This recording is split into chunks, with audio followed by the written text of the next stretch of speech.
Here I got a 2002 Grand Am. Doing a few things on it. One of them is the owner wants to change out the headlight bulbs for some brighter bulbs, right? Look at the packaging. Brightest down the road.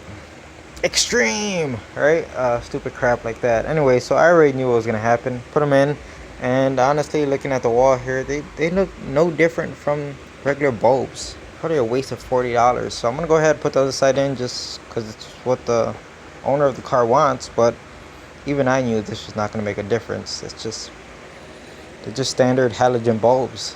So it would appear that the bracket is broken on this side, so someone just ran a screw into this and into that to hold the headlight in place, right? Whatever. Come on this side, this bracket's actually still intact, so I pull up on this tab right here like you're supposed to remove the headlight, and it still won't come out. Why? Because someone ran a screw in from here down. It's like, why? This side's still intact, and this thing, it's still doing its job. It's doing what it's designed to do. You still put this in here? What? That's just, it baffles me. Alright, so both the lights are in and looks exactly the same to me. The reason why this side where they put a screw in here is because this piece wasn't going in far enough to engage the lock, and the reason for that is because the fender was dented in. It took me all of 15 seconds to pull out the fender, enough so that the headlight could go into it how it should, and everything lines up here, and we no longer need a drywall screws to hold that in place. This car needs a new knock sensor. It's one of the problems that it has. But look at that starter, completely drenched in oil, and look at the connections on it, don't look so hot. So it's a matter of time before the starter fails. All the engine mounts on this thing are shot. You turn this thing on and it will vibrate the teeth right out of your skull. And it has all these ABS codes. Look at this. Okay, so here goes the right side wheel. Look at the ABS or speed sensor wires on the lower control arm, and look where they go. I wonder why it has ABS codes.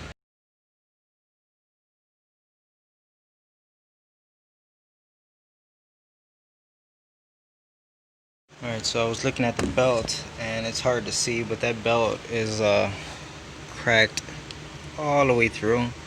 So that thing is way past due for replacement. Here was the knock sensor that I bought for it.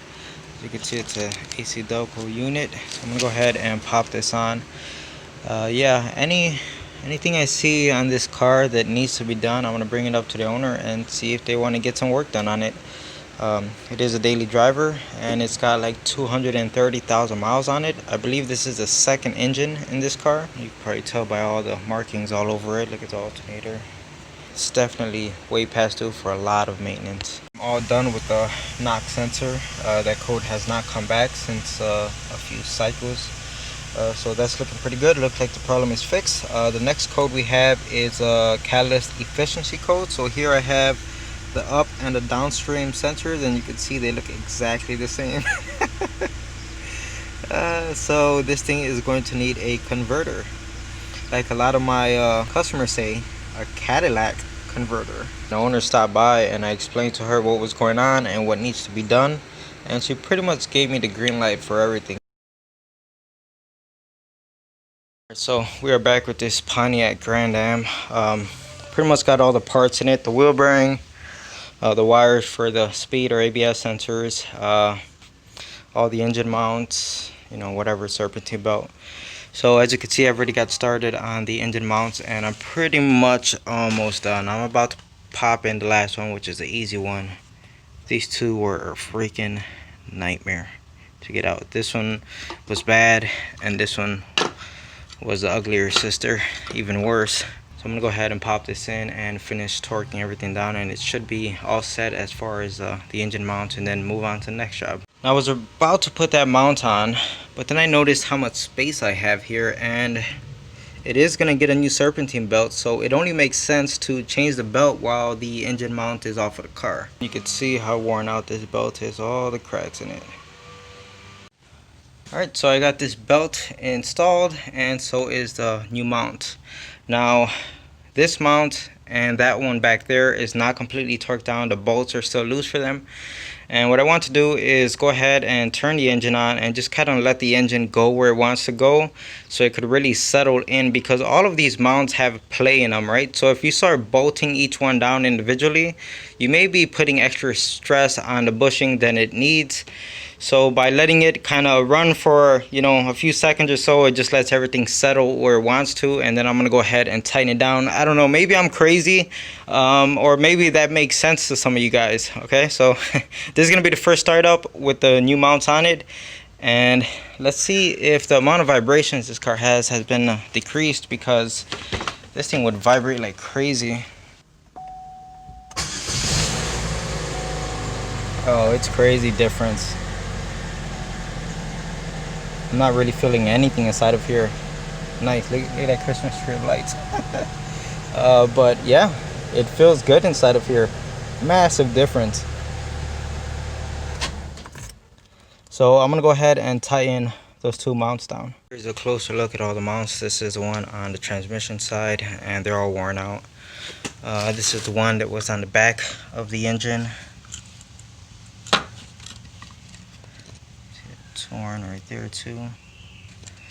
And this is the one that was on the passenger side, the main engine mount. And alright, so I got the wheel bearing installed on the front right side, and before I put everything together, I'm actually gonna replace the harness. That's another thing we have to do. You can see this one is just torn out, so there's nothing to connect to the actual wheel bearing. So I have a new pigtail, I guess, for the front right side and the front left side. Same thing on that side is not torn out or ripped or anything, but we're also getting a code for it. And when I went to go look at it, the wire was actually like pinched. I can't remember where, but it was pinched somewhere like real tight against the control arm.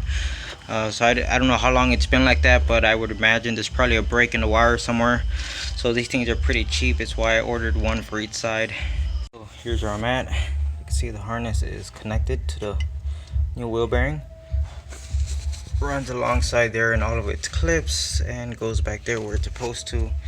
And everything is soldered and heat shrink together, and it's looking good. First thing I noticed is when I turn the engine on,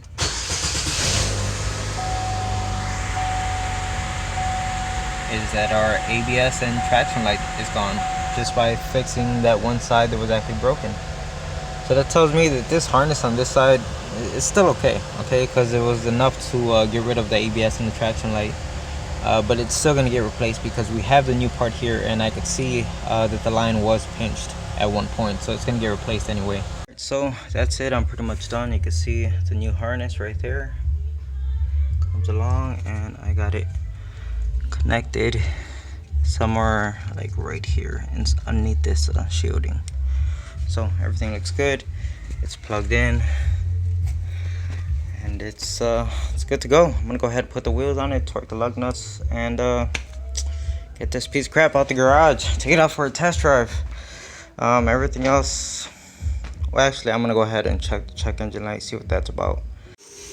Alright, so the last thing on this Grand Am was a Evap code. It just said Evap system, right? Nothing specific. So I did a smoke test on it, and of course we get smoke coming out the vent valve, right? That's normal. So I went and closed the vent valve, and first thing I noticed is I did not hear a click out of it, and it did not take long for me to realize. Here goes the wire harness for the vent valve. Alright, so the next step was I was going crazy trying to figure out where the heck do these wires go, because I can't seem to find any like broken end. So I spent a good 10 minutes down here looking where these wires go. The most logical thing is, well, at least what makes sense to me, is that this harness would go directly into this connector somewhere, but I was looking for an actual wire break. But as I look more closely, because I can't seem to find the opposite ends of these wires, look at this connector right here. Let's see if I get this to focus. And you can see how those two pins right there kind of look like they're blocked off, but those aren't. So I'm guessing is that these wires went directly inside of there and they got ripped out. That's why I can't find the other ends of this white and brown wire. because they got ripped out of here. Alright, so I got this connector off, and sure enough, we have 2 pins right there that correspond to what I was saying.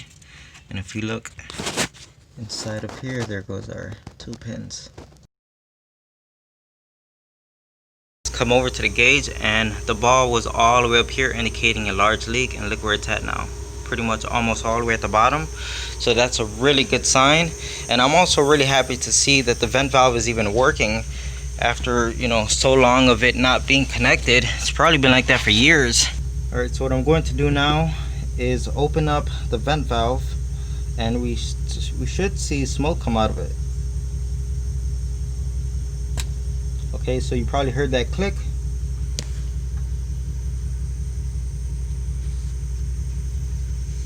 Let me go check the smoke machine.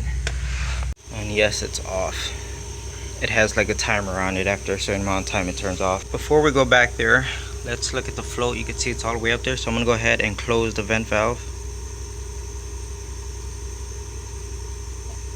And I just heard it click. We should start to see the float go down. It already is. See it? And this car is due for emission testing next month, so it's the reason why the owner is trying to get all these problems fixed. Let's go check the vent valve back here. We're gonna open it up and we'll see the smoke come out. Alright, so I'm gonna open it up right now. It just opened, and you could already see the smoke.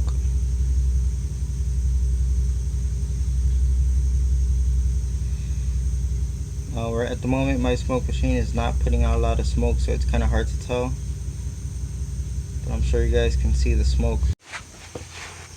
Alright, so now that I know everything works, I finished it off by spraying the inside of the connector with some CRC, and let me get this to focus. And I put the 2 weather pack connectors inside of there, little blue things, you can see them, and I put this plastic cover back over it. So let's go ahead and plug this back in.